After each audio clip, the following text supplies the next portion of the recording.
What going on, guys? Commander here, and welcome to a new video in Blender. Now, this is the first time I'm actually doing a video in Blender, but it's a video that I've wanted to do for a while. Only just because this particular thing that I'm going to be doing today, should I say, it's something that I've been trying to do and I've been sort of struggling to do since I've been in development of Trader and do my animations in a different way. Now, what I'm going to be showing you today is how to properly transfer an animation from one model to another. Right now, anybody who does animation generally will probably think, well, that's pretty easy. You know, you just retarget the animation in, let's say, Blender, Maya, Unreal Engine, whatever software you use. And yes, the actual retargeting is not a massive issue, and I'll show you how to do that in a second. It's really quite easy, but it's what comes afterwards, especially when you're not using the same skeleton between what the animation's been recorded in and what the model is you're retargeting to. Right, so I'll show you what I mean as an example. Right, so this is a animation I've literally just got off of mixer mode. So if I just play it, it's literally just like a defeated animation. Right, there's nothing really much to it. It's just a basic animation off of mixer mode.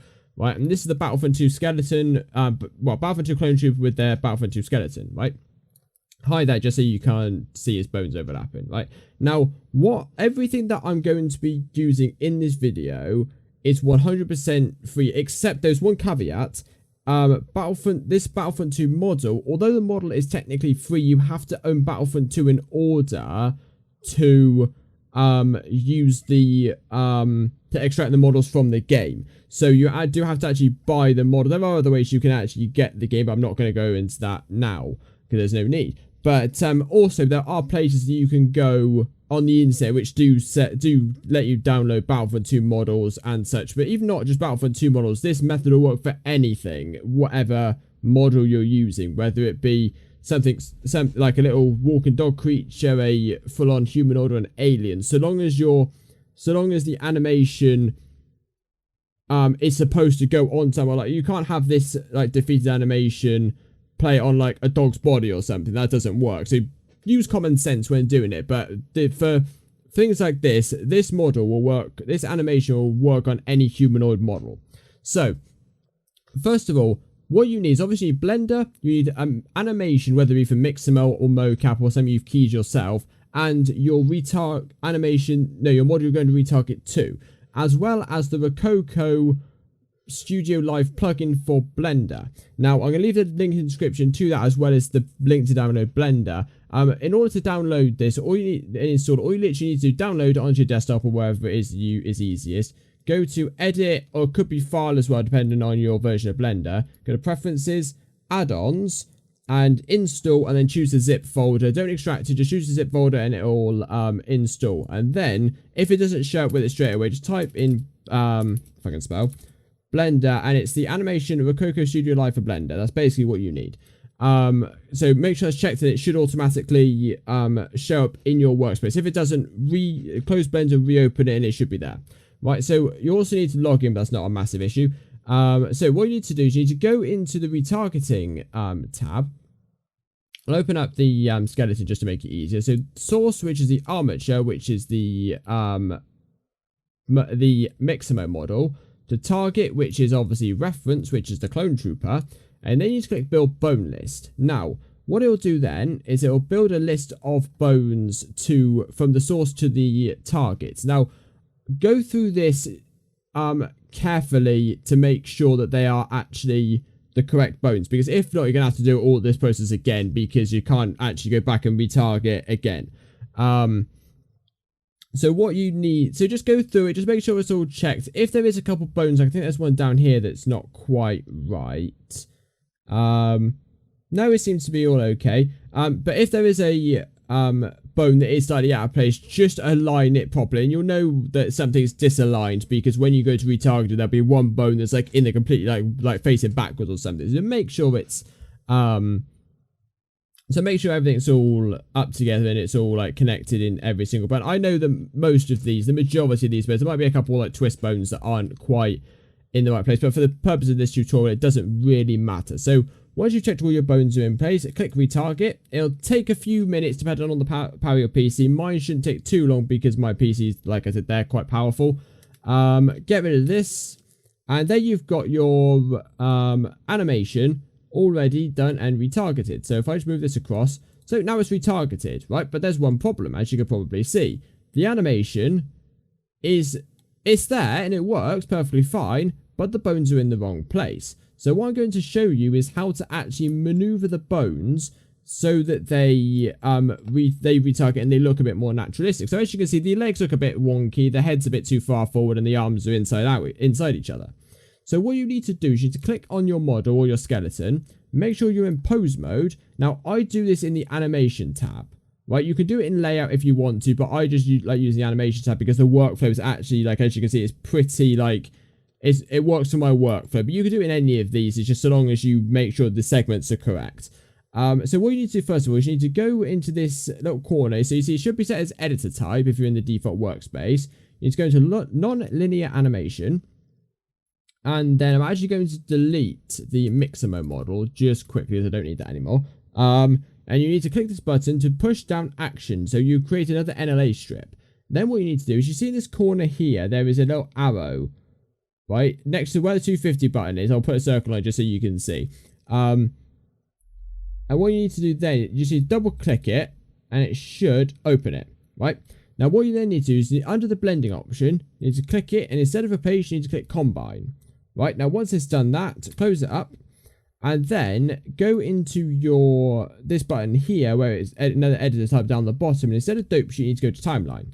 And then what you need to do is you need to click auto key, and now you can edit the animation. So what replace does is it replaces the movement for that one frame. So what they'll do is, so if you were to do it that way, you need to move your bones for every single key in the animation. And especially if you're using mocap, like some of my mocap goes to like 3,500 frames sometimes. And so to do that individually takes more time than it's probably worth. So, but by doing it as combine, all you need to do is do it for one key and that'll move for the entire animation.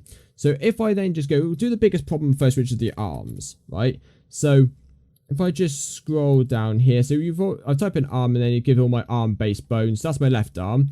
Open this up and then you get your rotation bones. It's already on auto key, and then you extend it out to the point where it looks quite natural just in itself. It's again, you can go back and edit it again if you want, you want to. But let's just move this just so it looks a little bit more accurate than it did beforehand. Then we go into the forearm and then just move that about a little bit just to make it look a bit more naturalistic. And now if we play it, now you can see it looks a lot more like what it should do, this particular arm. And it's as literally as easy as that, right? So I'm going to do it for the other arm as well. I was on frame 2. So let's go to my right arm. So let's do that again, like this. Push it back a little bit. Then get to my forearm, bring it down like that. There we go. And again, this isn't perfect. If I was doing this properly, I wouldn't be doing it like so lackadaisical. I'd be doing it actually proper pinpoint. But for the sake of the video and showing you the process of how you actually do it, this is going to be fine. And then as you can see, it works pretty much. Like, that's quite decent. Like, you could make do with that if you were, you know, using it in a rough animation. It's just like a work in progress type thing. And it's literally as simple as that. Now, the only thing that you also need to do, so what I'm going to show you is I'm going to show you how to export it. So if you export this as it is, so if you go all and then you click file export and export as an FBX, the translation data of the actual modified keyframes that I've actually made here will not actually show up. It will just show you back as what the original animation was before I did all of the keyframe modifications. So what you need to do is you need to pop down this again into its own NLA script, right? And then you need to go File, Export, FBX, and where you see the animation, the Bake Animation tab, drop that down and uncheck all actions and NLA scripts, and then name it what you want, and then click Export FBX. That will then do it properly. That's the way you do it. And that was the thing that I struggled with the most. I managed to get the keyframe animation, like the editing animation, perfectly fine and all done and dandy.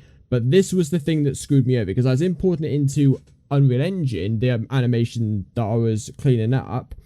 I put it into Unreal Engine and it just didn't show the stuff that I had changed. I even put down the NLA script and it just wouldn't do anything. But it was these two things that I had to uncheck to make it work.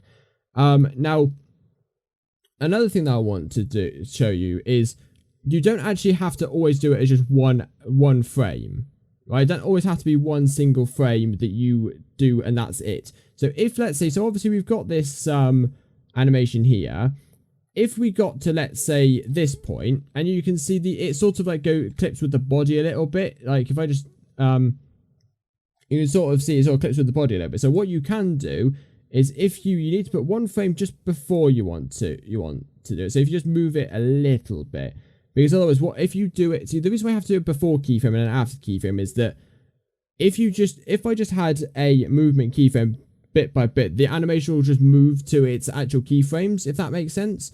So this is the actual main frames. If I went over to here and I then chose my arm and then opened it up without actually pre-keying it, what it would then do is it would then slowly move. So it'd be all right here, but it would slowly move up to where the point is, which is why you add a pre-keyframe. So let's just do that again. So if I add like a rough just base key and then go a few seconds up and then change it like that. So for this entire area, it works normally. And then when it hits this keyframe, that's when it moves up. Right? So that's why you need to do it in that way, because otherwise you will start getting things error out and it will like look unnatural. It's a bit tedious, but that's the way you do it. So anyway, that is what we have time for in this video here. I'd like to thank you all very much for watching. If you did enjoy, don't forget to smash the like button, hit the subscribe button for more awesome like gaming, like animation content, I suppose. If there are any other videos in relation to Blender that you want me to do that I actually struggled with doing myself and I actually want to showcase, do leave them in the comment section down below and I'll see if I can get to them. And if you have any questions about what I've done in this video, leave them in the comment section down below and I'll try my best to answer. So hope you guys have enjoyed. I shall see you all later. Bye.